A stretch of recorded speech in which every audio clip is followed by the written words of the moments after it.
తాతగారు చనిపోయిన తర్వాత ఇది మొట్టమొదటి ఏఎన్ఆర్ అవార్డు. ఇది అమితాబ్ బచ్చన్ గారికి ఇవ్వటం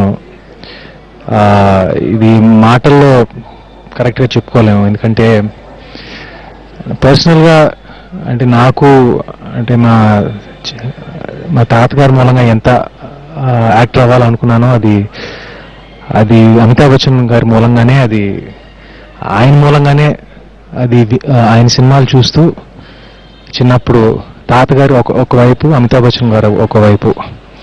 so this is a wonderful occasion and I'm very happy. ఇంకోటి ఏంటంటే ఇది అమితాబ్ బచ్చన్ గారిని నేను లాస్ట్ టైం నేను ఎప్పుడు చూశానంటే నా ఫస్ట్ సినిమా ప్రేమ కథ ఆడియో రిలీజ్ కోసం ఆయన చీఫ్ గెస్ట్గా వచ్చారు. ఇది నా అదృష్టం. తాతగారు చనిపోయిన తర్వాత ఇది మొట్టమొదటి ఏఎన్ఆర్ అవార్డు. ఇది అమితాబ్ బచ్చన్ గారికి ఇవ్వటం ఆయన కోసం